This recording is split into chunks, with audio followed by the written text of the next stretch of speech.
Hope all of us are doing great. My name is Ernest, and this is Ernest Sciences and Mathematics TV channel. In our discussion today, I'm going to look at a concept under vectors, which basically is going to be assisting us try to describe forces which are at equilibrium and some of the resulting forces which we are going to come across through a combination of different forces. Now, in this case, we had described the concept of some of the quantities which are going to be particularly what we refer to as vector quantities and scalar quantities. And forces are one of the quantities which we of course described in terms of vector quantities. Now in this case, therefore, we are going to require them to have this aspect of magnitude and the direction of displacement. And of course, we're going to see that this is going to be particularly a displacement of particles on which these specific forces are going to be acting. Now, in a sense, I had defined two specific laws which are going to assist us in trying to add these particular forces in terms of vector quantities. And therefore, these are going to be the parallelogram law of addition and, of course, that specific aspect of this specific concept which we had mentioned in terms of polygonal forces. Now, we are going to employ that specific concept in trying to come up with what we refer to as a resultant. And this resultant is going to be the combination of various concurrent vectors which we are going to come across in this specific illustration. Now, on my right, I've just given an illustration using these three specific examples. For the first one, we're going to have a set of four forces which are going to be acting from this specific point. And of course, we're going to have, for the second case, we're going to have a range of three forces. And of course, for the third one, we're going to have a range of two forces and try to see how we can specifically represent them using this specific range of a combination which I've given on my right. Now, in this case, we're going to use particular strategies for particularly the concept of this parallelogram addition of vectors. And we're going to see that their vector sum is usually going to be this specific concept of a resultant. So therefore, we are going to assume that not basically we're going to regard this one as forces and this other side we're going to evaluate what we refer to as a resultant. Now, whenever we're going to come across this specific aspect of forces which are going to be perhaps or a particle which is going to be at rest or moving with a constant velocity, then therefore, or a constant velocity, then therefore we're going to have this specific aspect of acceleration which we had discussed in our previous video being of course 0. And therefore, we are going to regard those particles as being at equilibrium. And therefore, we are going to see that these resultant forces are going to be acting upon it. And of course, they are going to have a specific summation which we are going to be evaluating. But I can mention that for this specific polygon of forces, which is going to be closed in a sense, we're going to have the sum of those particular vectors which are going to be 0.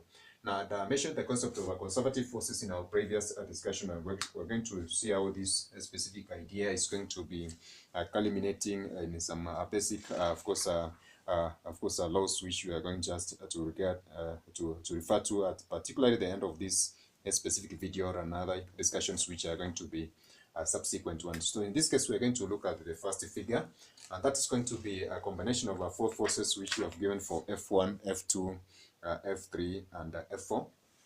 So we're going to be specific on the direction of these specific forces and therefore try to illustrate them in the combination of this one. So for vector addition from tail to tail, which we have discussed in one of our discussion on the concept of vectors, that's going to be basically our strategy of trying to obtain this specific aspect of a polygon of forces on our right side. So if you look at force 1, it's being directed towards the right, and therefore we're going to regard this specific aspect of force 1 by trying to give it its illustration in this specific, of course, polygon in terms of F1. And of course, we're going to look at the second case for force 2, which is going to be a diagonal force directed towards the upper side. And therefore, that's going to be, of course, illustrated using that specific direction of a force. And for force 3, which we have given, which is going to be directed towards the top left, then therefore it's going to be given using this specific illustration. And of course, we're going to consider force 4, which is downward directed like a diagonal, and therefore this is going to be forming force 4 given as that one. So for the polygon of forces, we're going to see that from tail to tail, tail to head combination, we're going to have this specific force which can be given in terms of, perhaps I can use different. So in case we use this specific illustration, we can have a resulting force which is going to be a combination of those specific forces given using that resultant.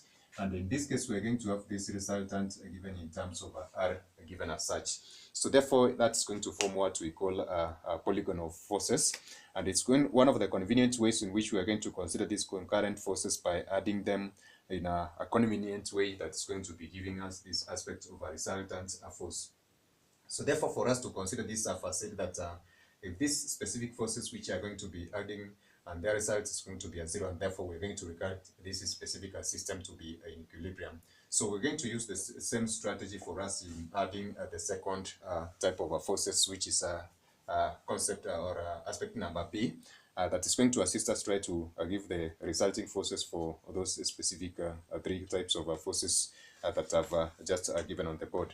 So we're going to consider that these three forces are going to be acting on a particle, are going to be at equilibrium, provided they are going to be represented by their magnitude and direction. And therefore, this is going to be forming, apart from this one, so I regarded this one to be a polygon of forces.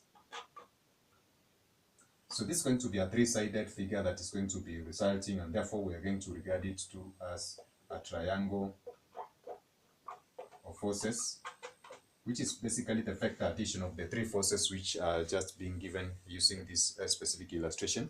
And therefore, if we try to look at this one, perhaps for force 1, it's going to be this particular force directed in that direction. And then we're going to consider force 2, which is going to be giving us that specific direction and illustrate it as this specific case. And of course, force 1 is going to be this specific force which has been, of course, directed. So this is going to be force 3, which is going to be directed downwards. And therefore, we shall have that one given as that one. And this is going to be forming our triangle forces for addition of a vector addition of three forces which have been given using this specific illustration.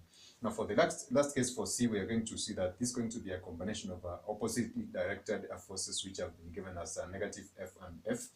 And in this case, we are going to have the resulting force here in terms of this specific representation for arrows which are going to face one another.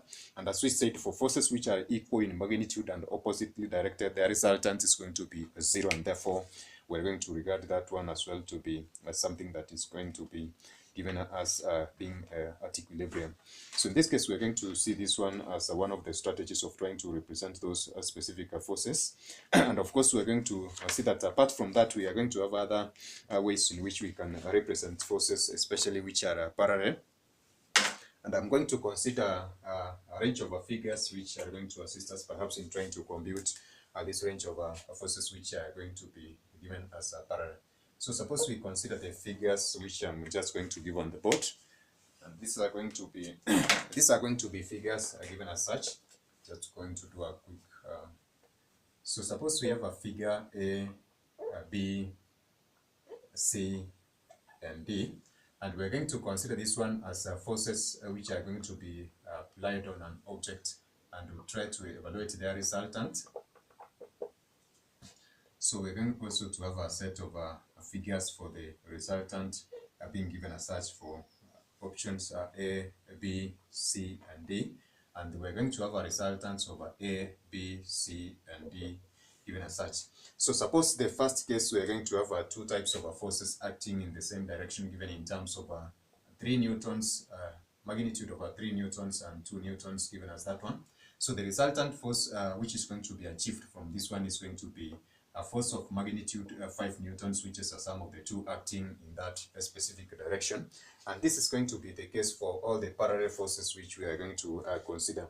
Now, suppose we have a force of 3 newtons, which is going to be acting in this specific direction, and a force of 2 newtons, basically, so I can use this space. So force of 2 newtons acting in the opposite direction. The resultant force is going to be the difference between the two, which is going to be a 1 newton force acting towards the side of this force with a larger magnitude given as such. Now, suppose we have another case for C, which is going to be having 2 particular forces acting for 2 newtons on both directions, which is oppositely directed for the 2 forces. And these forces are going to cancel out, and therefore we are going to have this resulting force given in terms of a 0. And therefore, we are going to see that that's going to be the case for parallel forces which are going to be acting in opposite direction and equal in magnitude. Now, suppose we have then 3 forces, 2 newtons acting on both directions each, and of course an additional 3 newtons acting on one side. We're going to see that the two forces are going to cancel out, and we're going to have a resultant of 3 newtons acting in one direction. And of course, we're going to see that this is one of the ways in which we're going to find the resultant forces which are going to be acting on various objects. Now, in this case, if we try to look at this particular case, I mentioned the concept of equilibrium, whereby I said that these forces are going to be regarded as balanced. And apart from considering the forces which are going to be achieved from consideration of the polygonal forces, triangle forces, or resultant forces from a parallel kind of course, forces, we can as well consider forces which are going to be acting perpendicular to one another. And that's going to be forming our last bit of this specific discussion of the concept of forces and equilibrium. And of course, as I've mentioned, we are going to look at particularly the case of an equilibrium, whereby we're going to have some kind of a problem set that are going to assist us in trying to evaluate various forces in equilibrium. And we have said that, of course, for forces to be in equilibrium, the summation of those particular forces are going to be giving us a zero. And in this case, we are going to consider this particular illustration for the two forces which are going to be given as F1 and F2. And as I've said, these forces are going to be acting at this particular angle of 90 degrees. So for us to find the resultant, we're going to see that from parallelogram addition of forces, this is going to be a force directed in this specific direction. But as we said, for the unique case of forces which are going to act, of course, at a right angle to one another, we're going to use Pythagoras' theorem in trying to evaluate these specific forces, whereby we're going to see that this is going to be forming a right angle of this particular, of course, triangle. And if we can try to do a further analysis, we're going to see that we can have an angle formed at this specific point given as angle theta. And if we try to look at these opposite sides, of course, we're going to have the force between. So let's consider this one as O, and then we shall have this one given in terms of B and A, and perhaps a point at this specific point. So for the four sides which we are going to see, OB is equivalent. So the vector OP is equivalent to the vector AP, and of course, respectively, AO is equivalent to BP given as that one. So in this case, we're going to consider this specific case. And for us to find the element which is going to be a resultant force directed at this specific point, we're going to have the two forces which are going to combine vectorally in order for us to have a resulting force given as that one. So by Pythagoras' theorem, we are going to have this specific combination of OP, which is basically going to be forming our hypotenuse, and the square of that one by Pythagoras' theorem is going to be giving us the square of OA, which is going to be given as that one plus the square of this AP, the square of that one which we have given. So this is going to be considering these two specific range of values, whereby OP basically, the square of that one is going to be giving us what we refer to as the square of the resulting force. And therefore we can have this one given in terms of the square of the resulting force is equivalent to OA is basically the force F1. So we're going to have a square of that one. And of course, AP, which we have given in terms of this one, is a direct translation of the force F2, therefore giving us that specific implication. So therefore, we can evaluate this specific force, resulting force, by using of Pythagoras' theorem for perpendicular forces. And therefore, the direction of the R is going to be specified by this specific angle, which I've just given in terms of theta. And we can evaluate theta by finding the tangent of theta, which is equivalent to the tangent of theta in this case is equivalent to AP over OA, which is going to be AP over this is going to be AP over OA given as that one from our trigonometric ratios over the cosine or the tangent of course of a function given as opposite over adjacent, which is basically F2 can be given in terms of what we refer to as F2, which is our opposite side from this specific angle, divided by the adjacent, which is going to be F1. So the ratio between these specific two angles are going to be giving us the tangent or the tan function of this specific ratio. And that is going to be forming one of the specific evaluation for us to find the resulting force and the angle which is involved. Now, suppose we have just a specific example whereby the first one is equivalent to the amount of 3 newtons, and this one is equivalent to basically the amount of perhaps 4 newtons.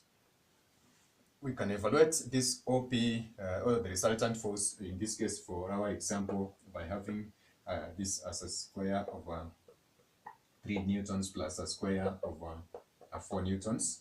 So this is going to be a square. So basically we are going to have the square of these two forces by Pythagoras theorem, and therefore our resulting, of course, resultant force is going to be a 5 Newton force being directed at this specific, of course, resultant force given as that one. So I hope that we have understood the various concepts of resultants and the concept of equilibrium. But I'm going to extensively elaborate on the concept of equilibrium now that we have been dealing with the concept of resultant forces and some of its applications, so that in case we come across them, we are going to be treating them in, of course, a clearer way. But we're going to see that the resultant forces which are acting upon this specific kind of a set of course, forces in equilibrium is going to be 0. And of course, we are going to consider that one in the case whereby the polygons which are mentioned are going to be closed. So that is it for now, guys. Bye, God bless you. Catch us in our next video.